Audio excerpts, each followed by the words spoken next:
प्रसिद्ध स्कॉटिश लेखक Robert Lewis Stevenson द्वारा सन 1886 में लिखे गए एक क्लासिक उपन्यास doctor Jekyll and mister hide को आधार बनाकर हॉलीवुड और दुनिया भर में कई फिल्में, थिएटर, नाटक और टीवी धारावाहिकों का निर्माण किया गया है। ये कहानी एक व्यक्ति के विभाजित व्यक्तित्व विकार पर आधारित है, जिसे इंग्लिश में हम लोग स्प्लिट पर्सनालिटी कहते हैं। ये विभाजित व्यक्तित्व या स्प्लिट पर्सनालिटी का मतलब होता है कि एक ही व्यक्ति के अंदर रहने वाली दो अलग अलग सत्ता या पर्सनालिटी, एक कोमल और एक भयानक। समय के साथ साथ व्यक्ति के अंदर ये सत्ता बदलती रहती है। दोहरे व्यक्तित्व से पीड़ित व्यक्ति जब एक सत्ता से दूसरे सत्ता में बदलता है तो उसके पिछले व्यक्तित्व के हरकतें या कामकाज उसे बिल्कुल याद नहीं रहता है। भारत में भी स्प्लिट पर्सनालिटी के इस अवधारणा पर कुछ फिल्में बनाई गई हैं, जैसे कि सन 2002 में दीवानगी और सन 2005 में अपरिचित। लेकिन ये फिल्में डॉक्टर जेकिल और मिस्टर हाइड की कहानी का सीधा या प्रत्यक्ष रूपांतरण नहीं थी। ये फिल्में उपन्यास के कॉन्सेप्ट पर आधारित थी। डॉक्टर जेकिल और मिस्टर हाइड की कहानी का सीधा रूपांतरण करने वाली एकमात्र बॉलीवुड फिल्म थी संजीव कुमार, रेखा, सुलक्षणा पंडित, शत्रुघ्न सिन्हा, विनोद मेहरा, अमोल पालेकर और अमजद खान अभिनीत चेहरे पे चेहरा, जो सन 1980 में रिलीज हुई थी। इस फिल्म की कहानी कुछ इस प्रकार से है। एक अच्छे इंसान डॉक्टर विल्सन को लगता है कि इंसान के अंदर दो पर्सनालिटी रहता है, एक अच्छा दूसरा बुरा। वो विश्वास करते हैं कि इंसान के शरीर से बुरे सत्ता को बिल्कुल बाहर निकाला जा सकता है और इसे इस तरह से किया जा सकता है कि लोगों के मन में फिर कभी बुरे विचार आए ही ना। विल्सन ये विश्वास करना पसंद करते हैं कि जानतव या शैतानी प्रवृत्ति या किसी की आत्मा के बुरे हिस्से को उसके शरीर से अलग किया जा सकता है और पूरी तरह से मिटाया भी जा सकता है।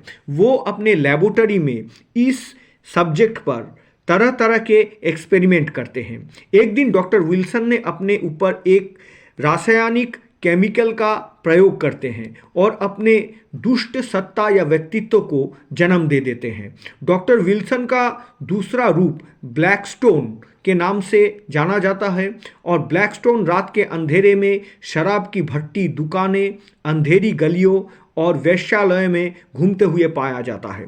डॉक्टर विल्सन हमेशा ब्लैकस्टोन के सत्ता को नियंत्रित करते हैं और देर रात घर लौटते हैं। फिर धीरे धीरे एक समय चीज़ डॉक्टर विल्सन के नियंत्रण से बाहर होने लगती है, क्योंकि ब्लैकस्टोन डॉक्टर विल्सन के सत्ता से अधिक शक्तिशाली और हिंसक हो जाता है और उन लोगों को मारना शुरू कर देता है जिन्हें वो पसंद नहीं करता है, जिनमें स्वयं डॉक्टर विल्सन भी शामिल है। डॉक्टर विल्सन पर ब्लैकस्टोन का पकड़ भारी ही होता जाता है और मजबूत होता जाता है और वो तेजी से नियंत्रण से बाहर होने लगती है।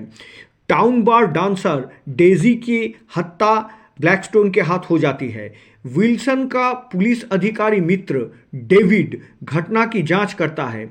विल्सन के अंधे पड़ोसी कार्लोस को अपनी सिक्स्थ सेंस या छठी इंद्रिय से होश आता है या पता चलता है कि उसके बगल का पड़ोसी कुछ गलत हरकत कर रहा है या उसका बगल में कुछ अजीब सा हो रहा है। ऐसा ही डॉक्टर विल्सन के हाउसकीपर पीटर को भी महसूस होता है। असहाय विल्सन अपने प्रेमी डायना और उसके पिता कॉर्नेल से बचना चाहता है। धीरे धीरे विल्सन को पता चलता है कि वो खुद पर नियंत्रण खो रहा है। उसके भीतर का दूसरा व्यक्तित्व ब्लैकस्टोन मजबूत होता जा रहा है। डॉक्टर ने फैसला करता है कि वो ब्लैकस्टोन को मार डालेगा, लेकिन इसके लिए उसे फिर खुद को ही मारना होगा। इस बीच एक रात कार्लस की बहन मार्था डॉक्टर विलियमसन की तलाश में उसके घर आते हैं और उसके हैवानियत का शिकार बन जाते हैं। कार्लोस अपनी बहन के हत्यारे को खोजने के लिए पागल हो जाता है।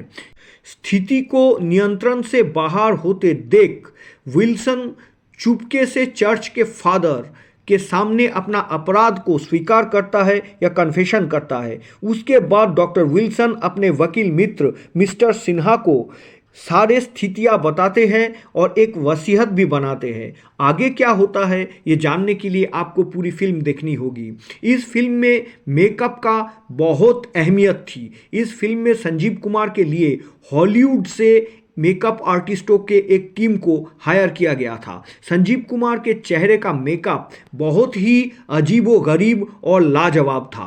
फिल्म चेहरे पे चेहरा एक मल्टी स्टारर फिल्म थी। इस फिल्म में उस समय के सबसे बड़े बड़े सितारों को लिया गया था, लेकिन फिल्म को बहुत बड़ी सफलता नहीं मिली थी। संजीव कुमार ने कहा था कि वो फिल्म के अच्छा कारोबार करने को लेकर काफ़ी आशावादी है, क्योंकि उन्होंने इस फिल्म में डॉक्टर विल्सन और ब्लैकस्टोन के किरदारों को पर्दे पर उतारने के लिए जी तोड़ मेहनत किए हैं, लेकिन फिल्म सफल नहीं हुई थी। संजीव ने यह भी कहा कि जब कोई फिल्म फ्लॉप होती है तो आपके काम की सराहना नहीं की जाती है, लेकिन अगर कोई फिल्म हिट होती है तो एक छोटे से रोल को भी पहचान मिल जाती है। ये अभिनेता और निर्देशक राज तिलक द्वारा निर्देशित आखिरी फिल्म थी। राज तिलक संपर्क में महान फिल्म निर्माता B.R. चोपड़ा के दामाद है। इसके कई सालों बाद संजीव कुमार ने एक फिल्म मैगजीन में डायरेक्टर राज तिलक के खिलाफ अपना भड़ास निकाला। उन्होंने कहा था कि 70 के दशक के अंत में उन्हें दिल का दौरा पड़ने के बाद ब्रीच कैंडी अस्पताल में भर्ती करवाया गया था। जब उन्हें घर जाने और आराम करने के बाद थोड़ा चलने फिरने की या घूमने की अनुमति दी गई तो वो सीधे गोवा में चेहरे पे चेहरा की शूटिंग के लिए चले गए, लेकिन वहाँ राज तिलक संजीव कुमार के साथ रोज़ाना 2 बजे तक शूटिंग करते थे।